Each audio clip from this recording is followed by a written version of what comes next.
Hello and welcome to the Hero Spouse. I'm Kendra Ruth, here to answer one of your questions about marriage and midlife crisis. Today we have an anonymous female left behind and forward-moving spouse with a bomb drop of May 3rd, 2022, a date of marriage of 2000. She has a clinging Boomerang who is a high-energy replayer. She says, your website ticks every box regarding how my MLCer has behaved and how he's currently behaving. But can you tell me how the MLCer will progress toward leaving the affair when he and the alienator got pregnant 4 months into the affair? So I don't have a date of when the affair started, but given that bomb drop was May 3rd, 2022, let's just state that. And then 4 months later would be September. And so then we have September, and then we'll just go 9 months on from there. And we're looking at what are we looking at, around June? So baby of June 2023. And so we've got a baby who's about 18 months old, maybe. Okay, so you have a toddler there that is involved in this. And I'm sorry. I want to say I'm sorry. I don't want to say I'm sorry to the toddler because the toddler's not a mistake, as you know. Toddler is a beautiful baby who didn't ask for this. And so any reconciliation is going to need to keep that involved or keep that in mind. Okay. So you need to think about what that is and what that means. And that is by no means saying, hey, give it up. And there's a kid. Absolutely not. But you need to treat that baby with all of the love and respect and everything that it deserves. And all of the love it doesn't deserve, because love, we all get it. Okay. So one of the first things, let me finish. I'll say it, but let me finish up reading. Okay. So there's a baby involved, and you want to know about how this may play out. So he says he wants to come back, but every time he does, she hooks him and he goes back into replay type behaviors, even though I believe he's nearing the end of the tunnel. He has touches and goes, and they're increasing more with less time in replay in between. That is how progress, yes. Is liminality still to come? Is he yet to awaken? Yes to both of those, which is why I think when you say he's nearing the end of the tunnel, no, you're not. You're using the idea of the tunnel. Sounds to me like you think the tunnel is replay, but the tunnel is a whole midlife crisis. Midlife crisis doesn't end with replay or what I call escape and avoid. Midlife crisis, escape and avoid, follows with liminality. And that's still part of in the tunnel. And after that, it follows with what Jim Conway and Elizabeth Kubler-Ross had called acceptance or reintegration is what I call that. You reintegrate into society.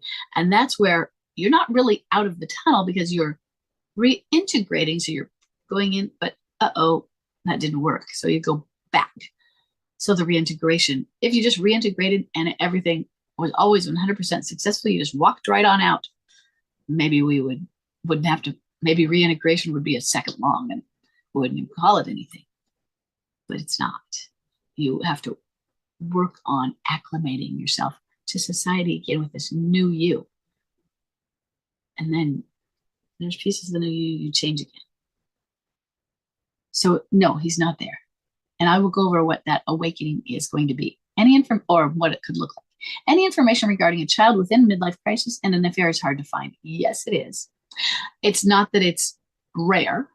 It's not common, but not uncommon. Of course, anytime you're having an affair, anytime you're having sex, could be a baby, right?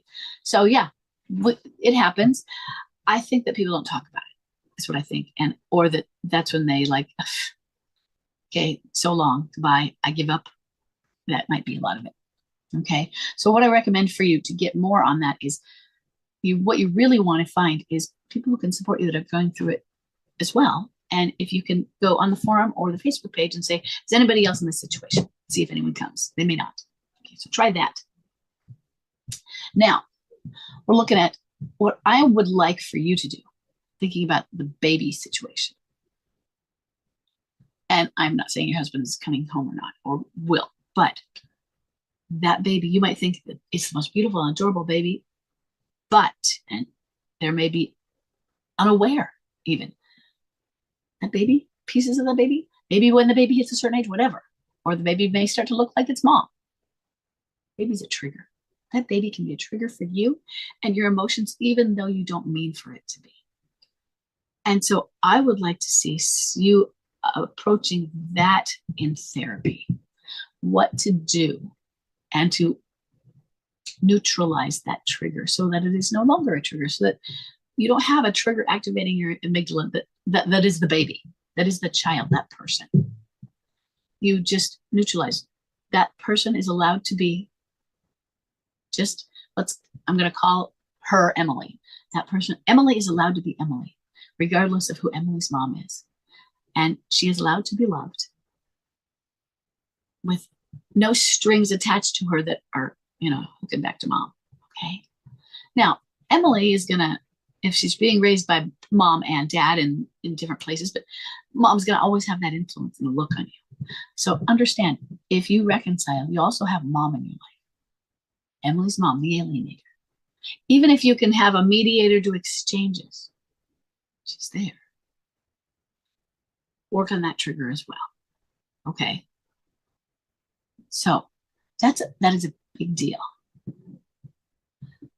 Now, he is not out. He is in replay. And what I think is, you don't know that they're really out of replay until they are out of replay, and then they have been out of replay, because they can go back and forth a little bit. The end of replay has bits of liminality, and start of liminality is bits of replay. And you can continue to, I'm not quite ready, and run back and forth a little. I would feel, okay, they're out of replay when you really have seen them out for a long enough period and fully dropped toward their awakening. Okay, so, or toward their liminality. So, an awakening. Is he yet to awaken? Now, that is another concept.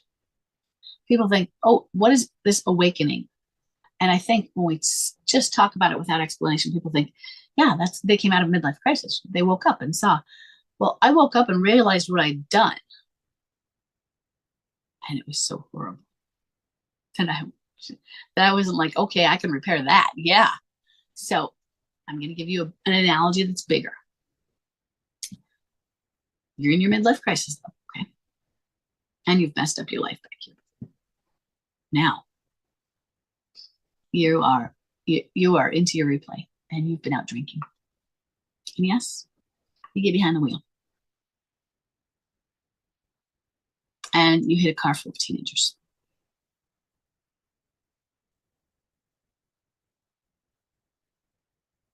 They survive. In fact, everybody's okay. You graze a little bit. Okay. You're lucky. Oh my God. Oh my God. I could have done something really bad to them. Now what? Okay. Now the other scenario is out there. Now what? Now on this one, this might be a scared straight moment. It might do nothing because of the lesser consequences. Thank God the consequences are lesser, because they're lesser because they weren't really hurt. You grazed their car. Maybe it's wrecked. I don't know. Nobody's hurt. Thank God. Maybe you're taken to jail. You're given a DUI. You're put in jail for a few months. Maybe.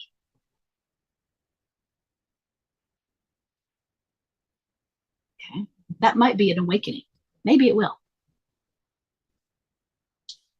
But the big awakening is you hit that car of teenagers. 2 of them are dead. One's in a coma. And the other 2 are in the hospital, and they're going to be okay.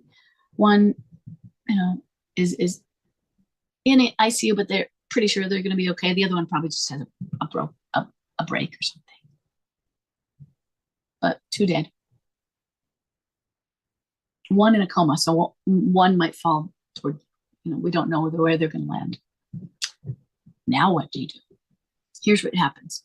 This is why the awakening is not the end of MLC. You're in replay, and it's not just because you haven't had a psychic death and gone through that. It's, oh my God, what have I done? I can't face myself. I'm a horrible person. I have to hide.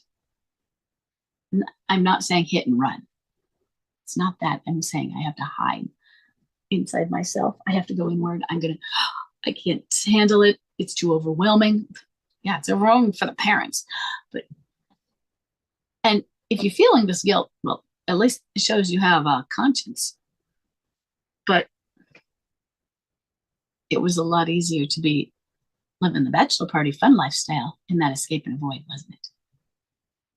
And this sends you into the liminality, where you are forced to face, yes, you jerk, you monster, this mirror is who you are.